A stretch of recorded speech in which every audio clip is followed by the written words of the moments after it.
Battleborn est sorti le 3 mai 2016. C'est un FPS en multi, en ligne, qui propose des modes versus ou bien un mode histoire, plutôt bien foutu, mais on va y venir. C'est développé par Gearbox Software et c'est édité par 2K Games. On peut contrôler jusqu'à 25 héros jouables, qui sont tous uniques et qui ont tous des caractéristiques, des capacités, des talents qui leur sont propres. Donc il y a tout un équilibrage qui a été fait par Gearbox.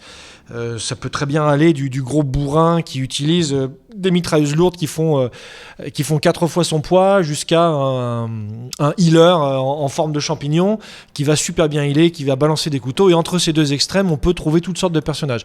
Le chara-design est vraiment réussi, c'est-à-dire que chaque héros donne envie d'être essayé au moins une fois. Alors on peut jouer soit à des modes multi qui sont assez classiques, des modes intrusion, des modes conquête, qui se jouent vraiment super bien parce que Battleborn est plutôt bien équilibré pour le peu qu'on a pu y jouer le jour de sa sortie. On a également un mode histoire qui est très très bien foutu.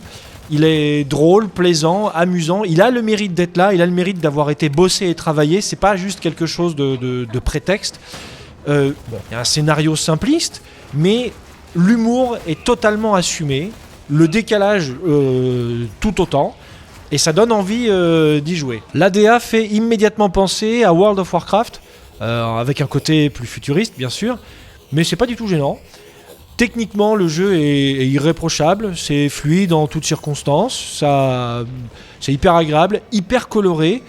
Trop même des fois par moment quand on joue en mode vague ou en mode, enfin l'équivalent d'un mode horde on va dire, des fois on est un petit peu assailli par agressé par ce déferlement de couleurs fluo hyper flashy, mais on s'y fait. Ce qui était illisible au début devient parfaitement familier et compréhensible au bout d'une vingtaine de minutes de jeu, donc pas de crainte à avoir de ce côté-là. Afin de débloquer les autres héros, il nous faut terminer le prologue du jeu, dans lequel on contrôle l'héroïne. C'est une sorte de tutoriel géant. Il n'est pas désagréable d'ailleurs. Et une fois qu'on a débloqué les héros de base, on se rend compte que on va devoir cravacher pour débloquer les autres. Comme dans n'importe quel jeu dans lequel on a un roster de héros. Chaque héros dispose de compétences qui lui sont propres, comme on le disait, mais il a un arbre en fait de compétences à suivre. Et donc, le choix du déblocage des compétences est laissé à notre entière appréciation. C'est pas plus mal.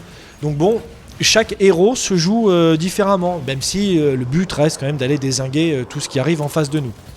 La prise en main est aisée, facile, plaisante. Et pour les joueurs comme moi qui sont pas bons au FPS, il y a quand même matière à s'amuser. Il n'est pas besoin de s'être entraîné pendant 3 ans sur une carte pour pouvoir tenir la cadence contre les cadeurs du genre. On peut quand même s'amuser à Battleborn même en ayant 1 heure d'expérience dans les pattes. Et ça, c'est plutôt bon signe.